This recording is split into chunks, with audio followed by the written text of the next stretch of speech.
Tá vendo? Falei, pastor, entrou um... Errei, você viu? Mas, pastor, eu estou pela primeira vez ouvindo a pregação. Se você for no nosso YouTube, lá, a Comunidade Evangélica Cura, você vai encontrar uma série de pregações sobre o reino de Deus. Então, nós temos falado sobre como é esse reino, quem é esse rei, os princípios, vários ensinamentos. E assim continuaremos hoje. E o motivo disso é porque Jesus Cristo ficou 3 anos de ministério pregando as parábolas sobre o reino de Deus, ensinando, apresentando, convidando aqueles que não sabiam ou que estavam distantes, marginalizados, para que fizessem parte desse reino. Então, porque Jesus dedicou o seu ministério para apresentar o reino dele, é que nós estudamos esse reino. E à medida que nós vamos conhecendo do reino do Senhor, à medida que nós vamos adentrando na palavra de Deus, nós conhecemos vários aspectos. E hoje, eu queria que nós estivéssemos aprendendo algo muito importante.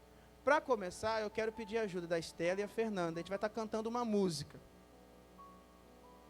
Ó, você preste atenção na letra, que ela já faz parte da ministração. Essa música é um hino chamado No Serviço do Meu Rei. Se o irmão não conhece, você vai ouvir a letra e vai entender, e logo, logo você vai compreender o motivo dessa canção. Cantor cristão.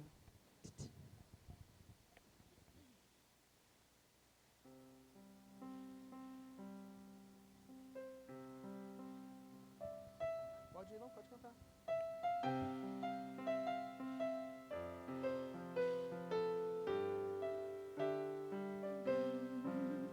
No serviço do meu rei eu sou feliz, satisfeito, abençoado,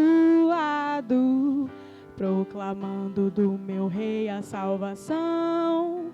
No serviço do meu rei, no serviço do meu rei, minha vida empregarei.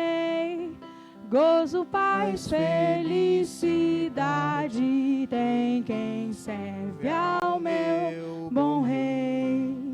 No serviço do meu rei eu sou feliz, obediente, corajoso. Na tristeza ou na alegria sei sorrir. No serviço do meu rei, no serviço do meu rei, minha vida empregarei.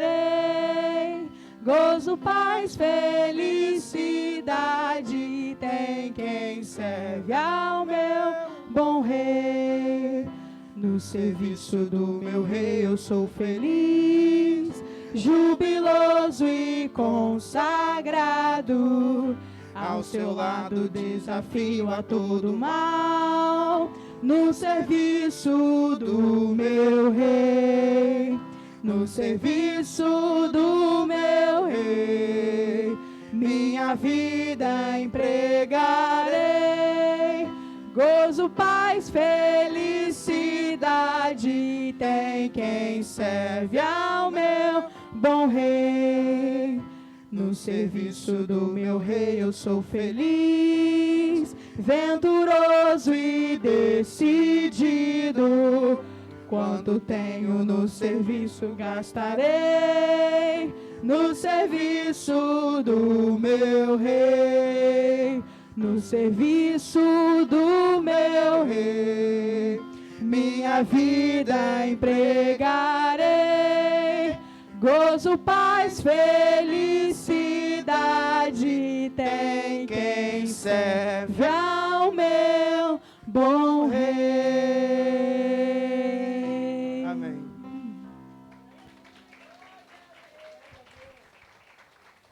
Conforme essa canção, paz, felicidade, júbilo, encontra quem serve o bom rei. Nós aprendemos sobre o reino e hoje eu quero falar sobre como Deus nos chama ao serviço do rei. Como que nós podemos servir ao nosso rei através de um chamado bíblico do Senhor e uma identidade que ele nos concede. Te convido então a abrir a Bíblia em Lucas, capítulo 9, versículo 61. Lucas, capítulo 9, versículo 61.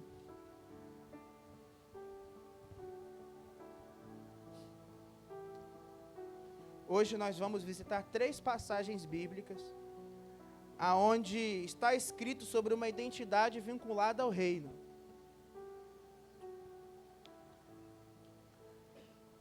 Aqui Jesus ele responde algumas perguntas, na verdade, as pessoas vão falando sobre como segui-lo, como vão segui-lo, e aí Jesus vai respondendo cada um, e a cada resposta que Jesus dá, há um confronto, porque o discípulo pensa, não, eu vou seguir o Senhor onde for, aí ele fala, olha, o Filho do Homem não tem nem onde deitar, você vai me seguir realmente sabendo dessa dificuldade?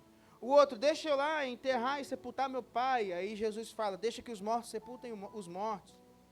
E aí, num último momento, alguém diz, no versículo 61, Senhor, eu quero segui-lo, mas permita que antes disso, eu me despeça das pessoas da minha casa. E Jesus responde, ninguém que põe a mão no arado e olha para trás é apto para o reino de Deus. Quando Jesus aqui estava falando, ele está dando uma mensagem a todos os seus discípulos. E pôr a mão do arado era participar do trabalho, que naturalmente fazia parte do reino. Todos os cristãos assumem. E quando Jesus fala sobre olhar para trás, ele está falando sobre pessoas que olham para o seu passado, para aquilo que muitas vezes fica por detrás, sem manter o olhar no trabalho e à frente. Arado é um instrumento usado para abrir sulcos na terra, abrir aberturas na terra para colocar as sementes. É um passo importante para se preparar o terreno, para que as sementes possam ser plantadas e para que haja uma colheita. Cristo, então, ele coloca todo aquele que faz parte do reino como um servo preparando uma colheita. E diz que todo aquele que se dedica e se coloca à disposição do Rei dos Reis precisa se manter focado.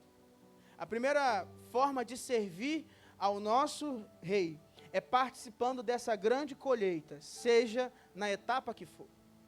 A palavra de Deus se remete à colheita em vários momentos.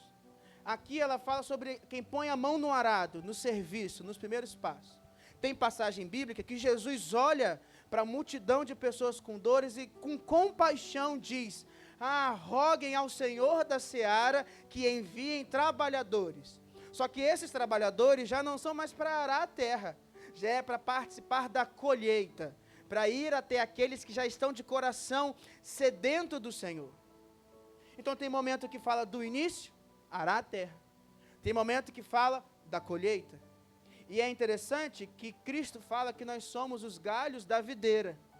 Ele é a videira e através de nós é gerado fruto. E nós ainda somos chamados de trigo. Cristo usa da figura da agricultura porque era o trabalho conhecido daquele povo. E praticamente diz, eu chamo cada um de vocês para serem servos, trabalhadores, em todo o processo do meu reino, gerando frutos, alcançando pessoas. Nós somos chamados para trabalhar. Só que existe um grupo de pessoas. Existe um limite que impede que alguns sirvam ao reino. Que são aqueles que olham para trás. Eu estava conversando com um adolescente, e aí eu comentei com ele sobre a estátua de sal. Eu perguntei assim, você conhece a passagem que fala de uma estátua de sal? Aí ele falou comigo assim, não, pastor, não conheço. Eu falei assim, vou te explicar. Haviam 2 cidades que seriam destruídas, Sodoma e Gomorra. E porque houve muita insistência e intercessão de Abraão, o seu sobrinho e a sua família seriam preservados da destruição da cidade. Deus envia seus mensageiros para tirá-los. Eles estão um pouco hesitantes no início, mas saem. Só que Deus fala o seguinte através dos mensageiros, olha, vocês vão sair, mas não podem olhar para trás. Aí eles saem. Agora pensa o seguinte, a Bíblia diz que essas cidades foram destruídas com fogo que caía do céu. Pense então, você saindo dos limites da cidade e atrás de você, o calor, porque dava para destruir uma cidade, calor, o cheiro, o som, tudo acontecendo. E está andando para frente. A mulher de Ló olha para trás. Geralmente, cada pregador que fala desse texto vai dizendo o motivo. A Bíblia não diz o motivo, só diz que ela olhou para trás. Ela olhou para aquilo que ela estava deixando para trás, a cidade, uma história. Quando ela olha, se transforma em estátua de sal. Quando Cristo, falando com alguém que queria segui-lo, fala, aquele que põe a mão no arado, mas olha para trás, ele não está apto para o reino. É porque quem olha para trás, vou falar algo óbvio, eu sei se vai falar assim, eu quando estava pensando nisso, eu falei, nossa, vão achar que eu estou sendo muito óbvio, mas quem olha para trás, não está olhando para frente. O problema de não olhar para frente é que a sua nova história, o novo caminho, o nascer de novo, aonde Deus está te conduzindo, tudo isso está para frente. Quando Paulo fala aos Filipenses, ele fala sobre deixando para trás. Servir o rei se torna impossível quando você está preso àquilo que fica para trás. E muitas vezes, servos do Senhor estão perdendo o caminho, o rumo da jornada, porque estão olhando para tudo, menos para frente. Quando Paulo fala para olhar para frente, fala sobre manter o foco no alvo. Se você não está olhando o alvo, fica impossível você acertar.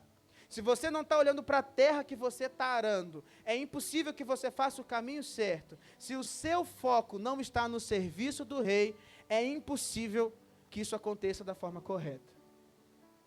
Então, muitas vezes, o problema do serviço do reino não é simplesmente existir um arado. O problema no serviço do reino é que existem muitos servos que estão mais atentos ao passado do que ao futuro. Mais atentos a uma história que muitas vezes não foi com o Senhor do que aquilo que Deus pode fazer. E quando você fica olhando para o passado, você perde a perspectiva, perde o chamado, perde aquilo que Deus fará. Querido, você não consegue, vislumbrando a semente, experimentar da colheita. Há um processo, há um tempo para todas as coisas. Você vai pensar assim, pastor, servir nesse processo de colheita é tão somente alcançar na rua, como é que funciona? Servir ao processo de colheita é ser o primeiro a arar a terra onde Deus vai semear a bênção. Às vezes, ser o primeiro é na sua casa. Porque quando fala de arar, eu não sei quem tem a série chamada The Chosen. Quem assistiu, levanta a mão, só para eu saber. Só para você entender, tem um momento, essa série, ela relata a vida de Cristo, dos discípulos, a partir das escrituras sagradas e relatos históricos. Tem um momento que lá na história, João e Tiago são enviados para arar a terra. Eles vão para um campo, começam a tirar pedra, é trabalhoso, é árduo. Era impossível que naquele ambiente de pedras houvesse qualquer tipo de semeadura, quiçá, falei bonito agora, tá? Quiçá, colheita. Qual é o problema? É que muita gente quer a vida fácil. É bonito quando você afirma, eu e minha casa serviremos ao Senhor como Josué. Difícil é ser Josué, que batalhou no deserto, batalhou contra todo tipo de inimigo, liderou o povo, guerreou por cada pedaço da terra, e foi. E quando a coisa ficou feia, Josué bateu no peito e falou, não sei o que vocês farão, mas eu e a minha casa serviremos a Deus. Querido, a Bíblia apresenta um processo. O serviço é cada dia, mas é para frente, é um processo. Quando você desiste do processo. Existe algo que Deus vai fazer na sua casa, no seu ministério, através de você. Nem sempre é o que nós pedimos, nem sempre é o que esperamos. Porque a Bíblia diz que aquilo que Deus tem para nós são coisas que os nossos olhos não viram, ouvidos não ouviram, nem chegou ao coração do homem. Mas se você está no serviço do rei, Deus fará algo. Deus usará a sua vida, você alcançará pessoas, você fará a diferença. Para de olhar para trás, para de olhar para o arado do outro, olhe o seu caminho, olhe para Cristo, foque naquilo que Deus te deu. Não há espaço no reino de Deus para preguiçosos. Não há espaço no reino de Deus para a desistência. Porque aquele que permanecer até o fim que herdará o reino. Tem um texto, eu não peguei a referência, é em Hebreus, eu não lembro onde, que ele fala no final de um capítulo, talvez o 10 ou 11, que nós não somos daqueles que ficam para trás. Nós não somos aqueles que desistem. Acho que é o final do 11, deixa eu ver aqui. Errei por um capítulo, mas foi perto. Nós, porém, Hebreus 10, 39. Nós, porém, não somos dos que retrocedem para a perdição, mas somos da fé para a preservação da alma. E aqui, quando é falado sobre isso, logo depois ele vai falar sobre os heróis da fé, ele apresenta os heróis da fé, fala sobre a fé. A igreja do Senhor não para e nem retrocede. A igreja do Senhor só avança. Se você quer ter certeza se você faz parte do reino de Deus, veja se você está avançando. Mas o seu avanço nem sempre é financeiro. O seu avanço nem sempre são posses, seguidores. Avanço é a semelhança de Cristo. Avanço é a bênção do Senhor. A bênção é a presença. Você pode ter todo o dinheiro do mundo, se não tiver a presença, é como se não tivesse nada. Você pode ter todas as posses do mundo, alargar o seu depósito, semear mais, gerar mais fruto, mas se não houver a bênção da presença, isso não serve de nada. Porque não adianta conta cheia, muito dinheiro, tudo estabelecido e deitar a cabeça no travesseiro, sem a certeza do Senhor. A maior bênção que nós temos é a certeza do amor de Deus. Hoje eu estou bem do hino, que tem um hino que ele foi escrito para a inauguração do prédio da primeira igreja batista de Campos, que é o primeiro prédio de alvenaria de uma igreja batista. É muito antigo. E o refrão diz, no céu da terra, 1000 maravilhas, vai operando o poder do Senhor. Que maravilhas, obrigado. Mas o seu amor aos homens perdidos, das maravilhas, é sempre a maior. Deus pode fazer qualquer maravilha, mas entre todas as maravilhas, a maior é o amor de Deus. É por isso que nós não somos os que retrocedem. Você não precisa de nada mais. Você já tem o amor de Deus, é garantido. Ele nos ama desde que somos pecadores, já morreu na cruz. O amor de Cristo já é realidade. Você não precisa de mais nada para avançar. Se você acredita que precisa de algo mais para avançar, Cristo é suficiente. Não olhe para trás. Não vire estátua de sal, porque o reino é daqueles que avançam. Amém? Então, fazer parte do reino de Deus é ser um trabalhador. Não tem espaço para preguiçoso, não tem espaço para quem fica parado, não tem espaço para isso. E não sou eu que estou falando, tá? Isso aqui não é um desabafo pastoral, isso aqui é uma realidade bíblica. Porque assim, a minha preocupação é qual? Se a igreja, o reino avança e você está parado, vai chegar um momento que nós vamos estar distantes. E não é que eu não gosto de você, é porque Deus está em movimento. Se Deus está indo para lá, eu tenho que ir. A gente segue o processo da nuvem. Não sei quem vai lembrar, essa aqui que um dia a gente comentou que em Israel, o povo se movia conforme a nuvem e a coluna de fogo. Para quem não sabe, quando o povo esteve no deserto, depois que saiu do Egito, Deus entregou uma nuvem que cobria o povo de dia, porque o sol, meu amigo, castiga. E uma coluna de fogo para a noite, porque o deserto também é frio. Às vezes pensamos que o deserto é sempre quente, não é. Agora, cadê? Daniel está na classe, né? Porque hoje de manhã teve um momento de tudo que você possa imaginar do Enem, porque cada coisa tinha um conhecimento científico. Agora é minha vez. O deserto tem uma baixa umidade, logo é difícil reter calor. Então, se muda a temperatura muito rápido. De manhã é muito quente, de noite é muito frio. Por isso que, por exemplo, a Bíblia diz que o sol não queima de dia e a lua não molesta de noite. Você fica pensando, o que acontece de noite? Frio. E Deus, então, coloca uma coluna de fogo no onde estava o povo de Israel. Mas tinha uma coisa, meu querido. Você podia estar fazendo o que você quisesse. Quando aquela coluna se movia, ou a nuvem se movia, Israel ia. Ah, pastor, mas eu queria ficar. Israel ia. O povo de Deus segue Cristo. Então, se você estiver parado, não é que eu não goste de você, mas eu tenho que seguir Cristo. Ele que é meu rei, você acha que eu vou ficar para trás? Nunca. E o meu chamado é sempre assim, vem galera, eu te empurro, te arrasto, faça a força que der. Mas quem fica parado fica para trás. Então, avanço, crescimento, exige coragem e ousadia, mas é avançar, é trabalho. Porque se você não estiver trabalhando, a Bíblia diz que você não está apto a um reino que avança. Mas tem mais coisa, nós não somos apenas trabalhadores no reino de Deus. Abra sua Bíblia na segunda carta aos Coríntios, capítulo 5, versículo 20.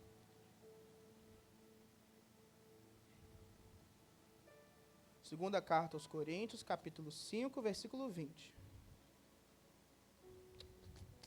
Eu vou, só para dar um contexto, eu vou ler o 18. Então você abre no 18, para não ficar muito solto. Então nós já aprendemos que somos trabalhadores. Mas pastor, enquanto você está achando, eu nunca trabalhei no reino, nem agora. Tem uma parábola que é uma das melhores. Essa eu acho incrível.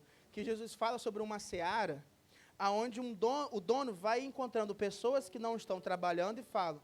Então ele vai 8 da manhã. Você está sem trabalho? Vai trabalhar lá. Vou te dar 1 denário. Aí, meio-dia, ele encontra um outro grupo. Aí fala, vai trabalhar na minha seara, eu vou te dar 1 denário. Aí, 3 da tarde, ele encontra outro grupo. Ele fala, vai trabalhar, vou te dar 1 denário. 5 da tarde, ele encontra um ainda e fala, vai trabalhar que eu vou te dar 1 denário. 6 da tarde, ele para e vai pagando. Só que ele paga do último para o primeiro. Aí ele vai no último e fala, combinei com você que seu trabalho de 5 às 6, 1 denário, está aqui, 1 denário. Aí o outro, combinei com você de 3 às 6, 1 denário. O outro, meio-dia às 6, 1 denário. Você, 8 às 18, 1 denário. Naturalmente, o que aconteceu? O jovem que trabalhou 10 horas levantou a mão e falou, ei, peraí. Eu trabalhei muito mais do que ele que chegou por último. E aí o dono da seara falou, eu não combinei com você 1 denário? Te dei quanto? 1 denário. Eu não posso fazer com o que é meu da forma que eu quero. O reino de Deus tem espaço igual para quem chega por último e quem chega primeiro. Nunca trabalhei no reino. Primeira noite. Vamos que vamos. Sempre trabalhei no reino, continua servo do Senhor. Porque quem perseverar até o fim, herdará o reino do céu. Então tem espaço para todo mundo trabalhar. E eu sei que você já achou o texto, viu? É tudo preparado para você achar o texto. Amém? Amém? Alguém não achou? Fala misericórdia. Viu? Ora, tudo isso provém de Deus. Aí Deus fala sobre salvação, algumas coisas de transformação anteriormente. Tudo isso provém de Deus que nos reconciliou consigo mesmo, por meio de Cristo, e nos deu o ministério da reconciliação. A saber, Deus estava em Cristo, reconciliando consigo o mundo, não levando em conta os pecados dos seres humanos, e nos confiando a palavra de reconciliação. Então, Paulo fala, Deus reconcilia, ou seja, reúne novamente o que estava longe, todas as coisas, o mundo, as pessoas em Cristo. E ele nos entrega um ministério, e aí, para quem não sabe, ministério é serviço, é trabalho da reconciliação. Então, é arregaçar a mão e trabalhar. Desculpa, foi sem querer, não era ênfase, tudo é trabalho. E além do trabalho, ele nos dá a palavra de reconciliação. E aí nós somos chamados de quê? Versículo 20. Portanto, somos embaixadores em nome de Cristo. E agora que é o incrível, como se Deus exortasse por meio de nós. Em nome de Cristo, pois, pedimos que vocês se reconciliem com Deus. Um embaixador é um representante do rei em terras estranhas. Por exemplo, pensa, Inglaterra sempre lembrada pelo rei. O rei da Inglaterra não tem condições de estar em todos os países simultaneamente. Mas por vínculos políticos, interesses de parceria, sempre há pessoas que representam o interesse exato do rei em uma terra estranha. E ele é um embaixador. Ele constitui um espaço que é como se fosse a Inglaterra no Brasil, chamada embaixada, e o embaixador representa o rei. Ser o embaixador de Cristo é representar Cristo aqui na terra. E aonde o embaixador toma posse do território estabelece os princípios do reino de Deus nessa embaixada, ali se torna a representação do reino de Deus. Aquele ambiente, independente do território terreno, se torna posse exclusiva do Senhor. Ou seja, na casa dos embaixadores, existe uma porção clara e manifesta do reino de Deus. Nos ambientes de trabalho onde estão os embaixadores, há representação clara do Senhor. Nas ruas, nos bairros, no país, nos mares, aonde houver um embaixador, Cristo está representado.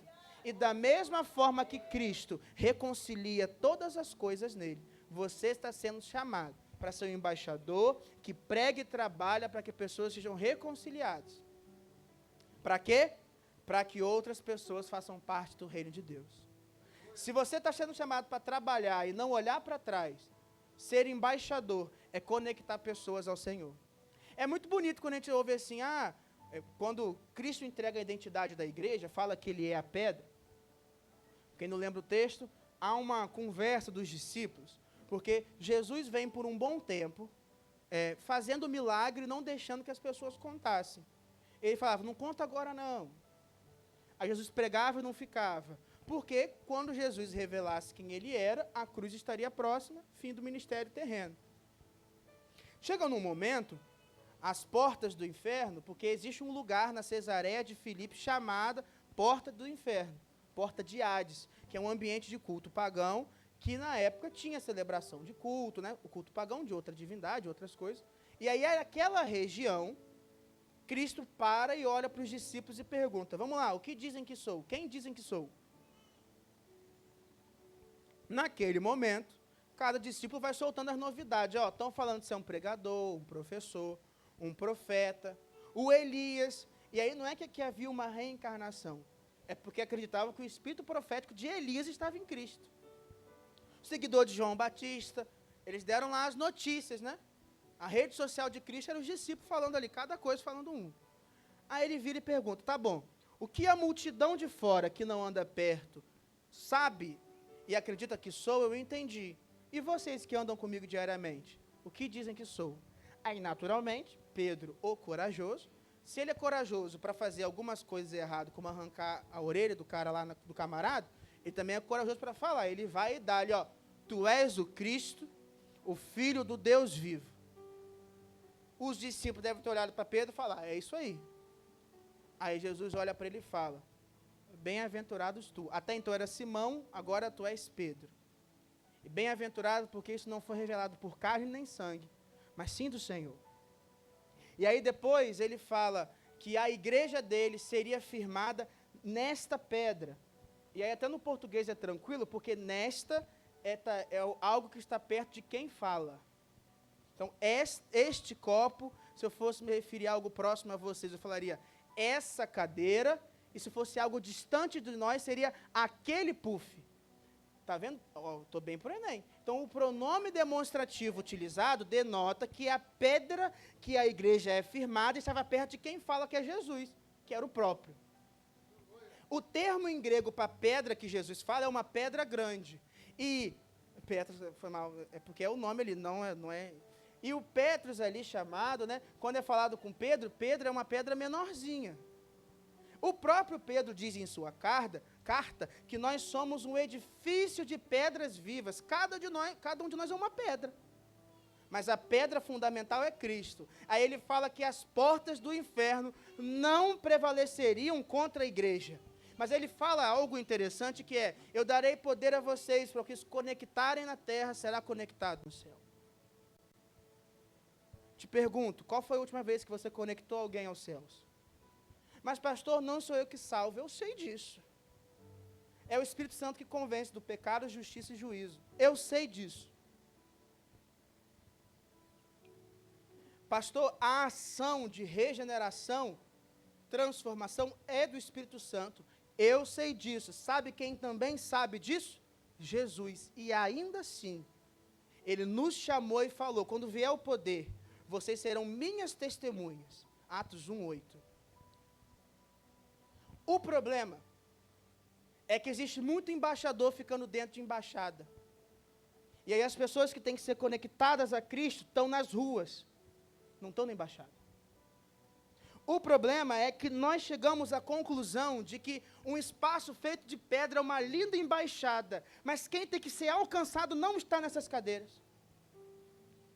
Se eu recebi um ministério e uma palavra de reconciliação, o meu objetivo não é anunciar o evangelho apenas a quem já é embaixador. E eu não estou falando na figura de pastor, estou falando na figura de Rodrigo.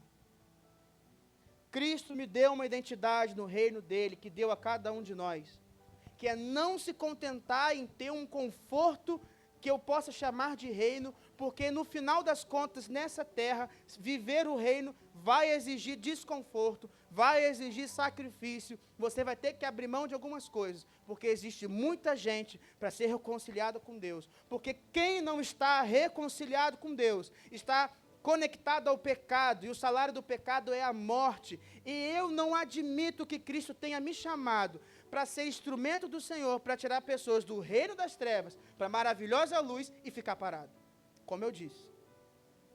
Não é que se eu estiver em movimento, eu estou te deixando para trás, mas Cristo está se movendo, eu tenho que ir com Ele. Então não é que não, o pastor está no pique, hoje ele vem animado, o negócio está bom. Mas não é porque eu sou pastor que eu estou falando isso. É porque Deus me chamou e te chamou. Igualmente para sermos embaixadores. Então se você está parado, não está conectando pessoas, tem gente que está muito mais perto do rei das trevas do que do Senhor. Mas pastor, eu não fiz teologia, eu nem sei a Bíblia toda. Teve uma mulher em João 4 que teve um encontro com Jesus numa fonte d'água, como a gente cantou. Ela ouviu quem é Jesus, conversou. Primeiro achou que Jesus era um maluco de conversar com uma mulher samaritana. Depois achou que Jesus era um curioso. Depois pensou que era profeta, porque ele sabia de coisas demais. Depois ela descobriu que ele era o Cristo. Quando ela descobriu que ele era o Cristo, ela largou o depósito de água que ela ia usar para pegar água, porque isso que ela estava fazendo na fonte, e saiu correndo para a cidade. Quantas aulas de EBD essa mulher teve? Nenhuma. 0. Quantos cursos de capacitação para o discipulado ela teve? 0. Quantas celebrações em prédios bonitos essa mulher teve? 0. O que ela teve foi um encontro com Jesus. Quando ela teve um encontro com Jesus, mesmo incapaz das técnicas, ela foi capacitada pelo Senhor. Ela entrou na cidade que ela estava se escondendo e falou, queria dizer não, mas tem um cara lá na fonte, que é o Messias, e disse tudo o que eu fiz. Entre aspas, ela disse assim, tem um cara que sabe todos os meus pecados e disse tudo, rindo. Tem um cara que disse os meus pecados. Gente, o pessoal olhou, aquela mulher que se esconde, que teve vários homens, ela está assim, ela foi transformada. Mas eu não sei. Mas você não foi chamado para falar do que você aprendeu num livro, você foi chamado para falar do que você experimentou. O problema é que os embaixadores querem ser professores. Cristo não te deu poder para ser professor, Ele te deu poder para ser testemunha, Ele não te deu poder para falar com eloquência o português, entregar um doutorado. Os discípulos não eram gênios da literatura, Pedro é chamado de burro. A Bíblia diz que ele era aletrado, não tinha conhecimento nem do grego, ele falava errado, mas falando o português errado, ele falava, me importa seguir a vontade dos homens ou de Deus.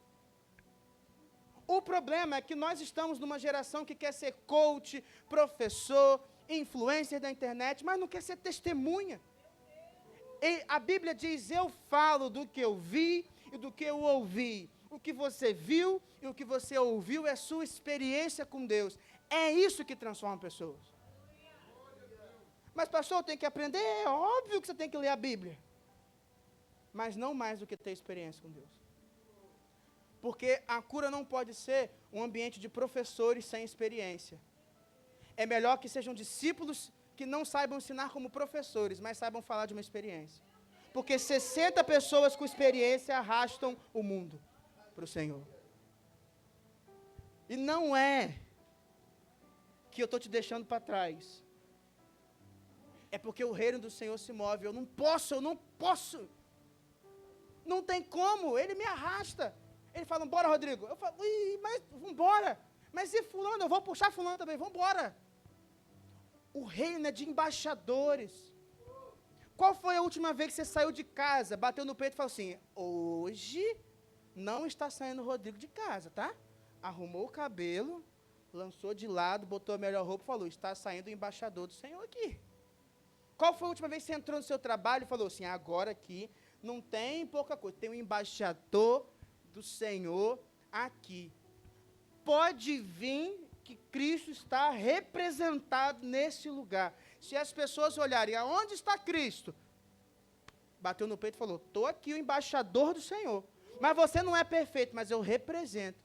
Mas você não sabe falar tudo, mas quando estiverem diante de autoridades, o Espírito falará através de vós. Mas eu não sei tudo. Ainda vemos como quem vê num espelho embaçado, mas chegará o dia que veremos plenamente. Deus não chamou quem sabe tudo para compartilhar, porque ninguém sabe tudo. A Bíblia diz em Deuteronômio 29, que as coisas reveladas são do homem. Tem coisa que não foi revelada e é de Deus. Mas Ele chamou, sejam minhas testemunhas.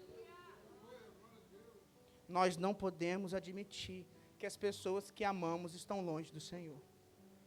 Não tem como.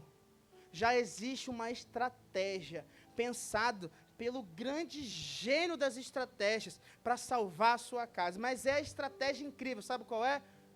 Você. Você já está lá. Deus colocou o embaixador dentro da sua casa. Já tem, o meu trabalho não tem muito crente. Já colocou uma estratégia incrível, que é quem? Você. Deus nos chama para ser embaixadores. Não chama o pastor, não chama o líder, não chama A ou chama B. Chama todos que fazem parte do reino. Nos dá a palavra, nos dá o ministério, e é como se através de nós o próprio Cristo estivesse falando. Somos trabalhadores, somos embaixadores. Confesso que a identidade de embaixador eu acho muito, me dá uma animação. Mas eu ainda tenho mais uma que aí, essa aqui é para rasgar o véu, vocês vão entender por quê. 1 Pedro 2,9. Vocês vão entender, vocês vão pegar, quer ver? Se não for engraçado, eu ensaiei, eu tentei, tá? Tem gente que pergunta, eu comentei com um grupo, acho que na quinta-feira, não sei se foi nessa ou na outra, que apesar de eu não ter um papel, eu leio aqui a referência bíblica e tal, eu ensaio, fico pensando assim, eu vou falar isso. Primeira carta de Pedro, capítulo 2, versículo 9.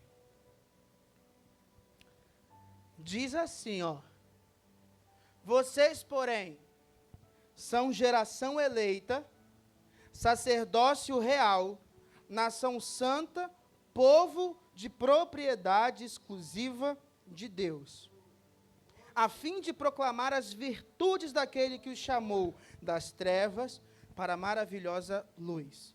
Interpretação de texto. Eu vou focar em uma identidade que é sacerdócio real. Aqui não é sacerdócio verdadeiro, porque no português, real pode ser aquilo que é de verdade ou aquilo que é do rei. O texto aqui é, vocês são sacerdotes do rei. Sacerdote era uma classe da tribo de Levi, era a tribo de Levi, que ministrava num lugar, que era o tabernáculo, depois templo, tinha uma liturgia, uma escala, e eles eram responsáveis por mediar o culto de Israel ao Senhor. Então, no ambiente mais santo possível, que era o Santo dos Santos, ou o Santíssimo, ou lugar santíssimo, só o sumo sacerdote, o líder dos sacerdotes que entrava. Agora você vai pegar, tinha um véu que só ele passava. A coisa era tão importante que ele entrava com uma corda e um sino. Parou de bater o sino, deu a corda, ele não veio, não podia nem entrar para tirar, tinha que puxar a corda. Esse ambiente era de exclusividade. Vem Cristo, morre na cruz. E no episódio da morte da cruz de Cristo, acontece algo que, assim, às vezes a gente passa por esse texto, e eu, quando olho, eu falo, meu pai, aconteceu uma loucura. A Bíblia diz que quando Cristo morre, que ele fala, tetelestai, está consumado.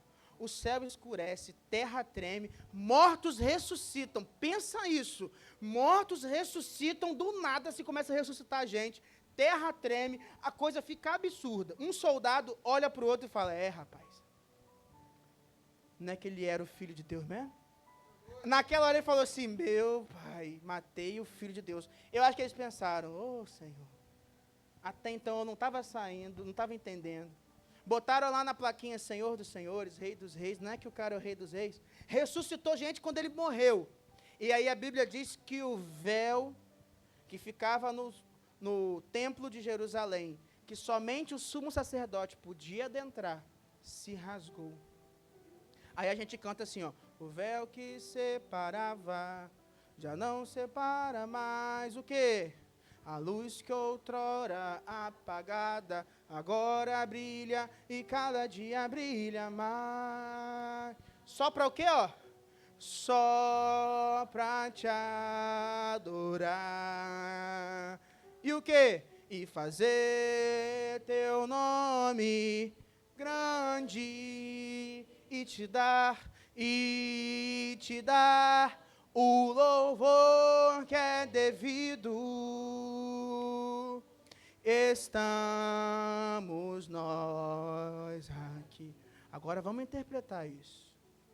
O véu que separava já não separa mais. A luz que outrora estava apagada, agora brilha e brilha muito. E agora que o véu rasgou e todos têm acesso, nós temos que adorar, exaltar o nome para que ele seja reconhecido como grande, e ministrar um louvor que é devido. Devido é algo que se deve, algo que é necessário, é uma obrigação. Nós somos sacerdotes do rei. Sacerdote adora, sacerdote ministra culto, sacerdote busca a presença, sacerdote acessa o trono da graça, sacerdote não precisa de música, sacerdote não precisa de um lugar, sacerdote precisa apenas do Senhor.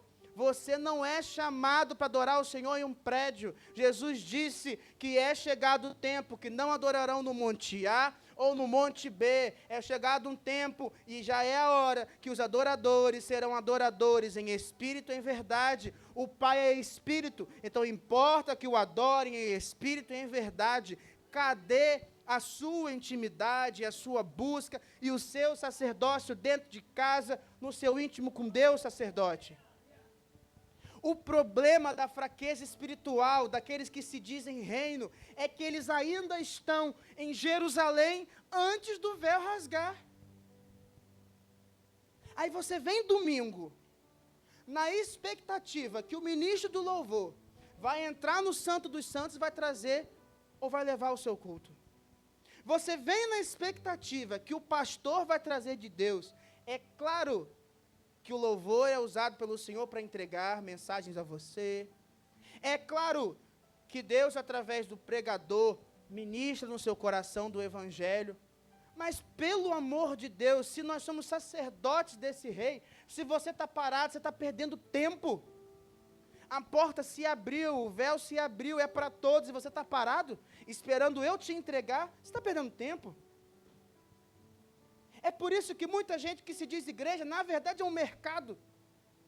O que você vai no mercado? Você olha a prateleira, escolhe o que você quer. Ninguém compra tudo no mercado. Se você compra, me chama para no mercado, que eu sei que você está com dinheiro. Então você vai e compra alguma coisa do mercado que você quer. Eu não gosto de caqui, gosto de abacaxi. Então eu compro abacaxi. E caqui, eu deixo para lá, eu quero abacaxi. Eu gosto de abacaxi, eu compro abacaxi, eu vou comer abacaxi. Ah, mas se o cara quiser me dar caqui, eu que estou pagando, eu compro o que eu quiser. E aí muitas vezes é essa mentalidade que reúne pessoas para adorar a Deus, entre aspas. É se reunir num lugar e falar assim, tomara que hoje o louvor toque abacaxi. Porque se tocar caqui, eu não aguento mais. Se não for a música que eu gosto, lá vem fulano ministrar a música. Lá vem o pastor cantar a mesma música. Aqui não está muito confortável, aqui não está bom, aqui não está assim. Querido, todo o conforto que tem, graças a Deus, Ele nos permite. Mas se não tivesse ar, a gente estava cultuando. Se não tivesse som, a gente estava cultuando. Se a gente não tivesse prédio, a gente estava cultuando. Porque assim, a gente cultuaria se o pastor não viesse. Se algo acontecer comigo domingo que vem de manhã, vai ter culto, vai ter presença, porque não é sobre homens. Quando se torna sobre um homem, você está deixando de ser sacerdote real. E mais uma vez, desculpa, não é que eu estou te deixando para trás, mas eu sou sacerdote do rei.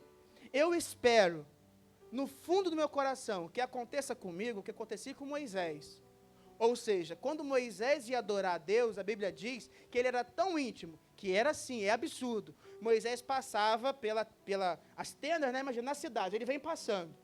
Todo mundo sabia que ele ia falar com Deus. As pessoas tudo ficavam na porta, assim, ó. Todo mundo saía da sua tenda, ficava na porta.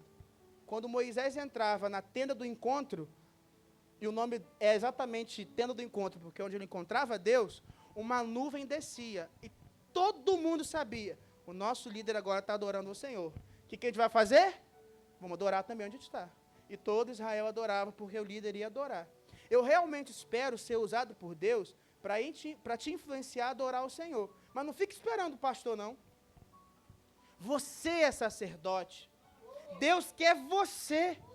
Ele não me deu um manto sacerdotal, um sino, para que eu entre e traga para você. Ele chamou todo mundo.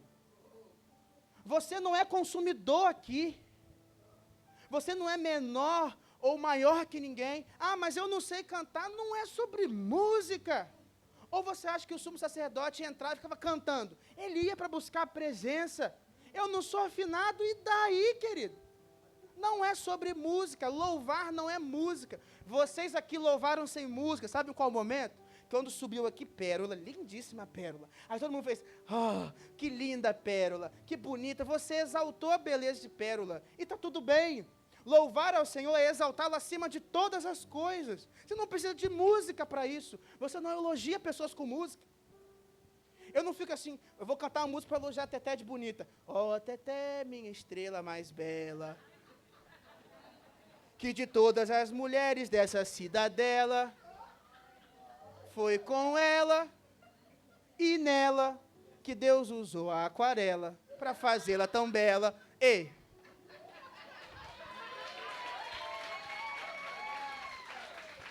Aqui eu brinquei, tá? Tá vendo? Uma música, um poema. Você não usa poema para elogiar todo mundo. Às vezes, desculpa eu te falar isso, você louva e exalta todo mundo na sua história, no seu dia, menos o Senhor. Se não tiver a música, esquece música. É porque aqui, queridos, a gente sabe disso. A gente sabe que não precisa de música para adorar. Porque se aqui vocês achassem que precisa de música para adorar, domingo que vem não tinha o quê? Música. Mas aqui a gente já sabe, já transcendeu isso, já passou. Você não precisa de música, você pode estar na sua casa. E não vou conseguir estar no prédio segunda. Adoro o Senhor em casa. Mas, pastor, quer dizer que eu não vou me reunir? Claro que não. Pelo menos aquele que é família quer estar junto, aquele que é igreja quer estar junto.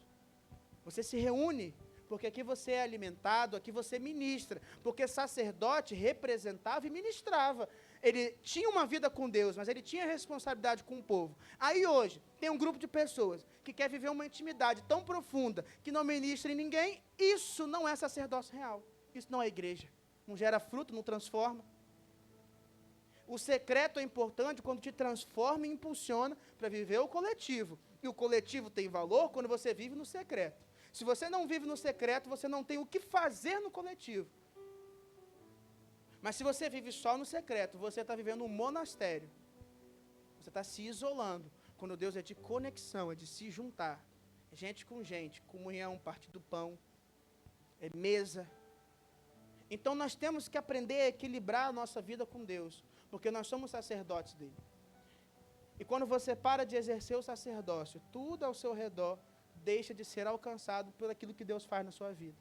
Se da mesma forma que Moisés passava e todos adoravam, se você não passa adorando e não representa, ninguém adora. Aí a gente reclama, está faltando adorador na terra. Pode ser que quem está faltando é você. Porque adorar errado é pecado. Adorar em desobediência é pecado. Porque Samuel disse para Saul, era melhor você obedecer do que vir dar a sua oferta ou sacrificar. É porque a gente usa assim, melhor obedecer do que sacrificar, geralmente obedece para não dar ruim lá na frente. A gente usa assim. Mas sacrificar ali era um animal que ele sacrificou em culto. Samuel fala, o culto dos eu falei isso aqui de manhã, né? Vocês agora entenderam o spoiler. Deus não quer culto de filhos desobedientes. Deus quer que através da sua obediência, isso te dê um passo para cultuar. Obediência, nas línguas bíblicas, né, é aquele que senta para ouvir, se prostra para escutar. Obediência exige submissão, exige alinhamento, disciplina. E eu disse de manhã que a marca do avivamento da igreja moderna, 2024 e à frente, vai ser obediência. Se você não encontrar arrependimento de pecado, não tem avivamento. Mas se você não encontrar obediência, também não tem avivamento. Porque não é possível que alguém seja cheio do Espírito e obedeça a tudo, menos o Espírito que o enche. Mas se você encontrar homens e mulheres obedientes, junta ali. Porque algo vai acontecer a partir da obediência. Então você tem que tomar posse da sua identidade de sacerdote. Não espere que o ministério de adoração, liderado pelo Daniel, junto com Mateus, Estela, Clarinha, Júlia, Jennifer, vou esquecer alguém. Eu estou falando dos líderes, né? Mas vou esquecer alguém. Se esqueci. Valesca, Benê, é bom que estão as duas juntas, me perdi de esquecer. Para intercessão e oração junto. Vão nos conduzir? Vão. Trabalham, oram, buscam para isso, fazem o melhor. Mas eles fazem para facilitar. A responsabilidade diária é nossa. Caso contrário, aqui será reunião de pessoas vazias. Mas aqui tem que ser reunião de adorador. Você adora ao Senhor segunda, terça, quarta, quinta junto, sábado, sexta. Quando chega domingo, você chega cheio. Quem chega cheio do Senhor da semana, não precisa vir aqui. Hoje eu vou receber algo poderoso. Quando o culto é sobre entregar algo ao Senhor. A gente também recebe, porque Deus é bom o tempo todo. Mas culto é sobre entrega. Se um dia você vier e falar assim, poxa, não recebi nada. Parece que eu saí com menos do que eu tinha. Mas alguém perguntar, mas você entregou ao Senhor? Eu entreguei. Pronto. Cumpriu o seu propósito de adoração ao Senhor. Bruno.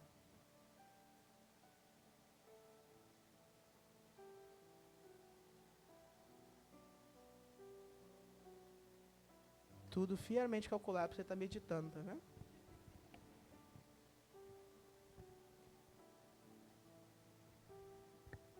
Então, muitas vezes, nós estamos perdendo aquilo que Deus tem para nós, porque estamos parados.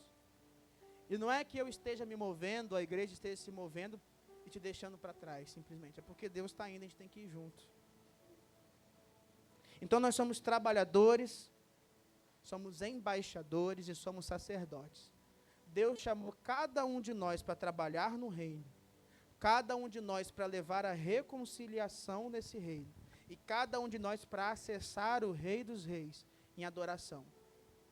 Isso significa que não pode ser para um ou outro, tem que ser todo mundo junto. Fica de pé, por favor.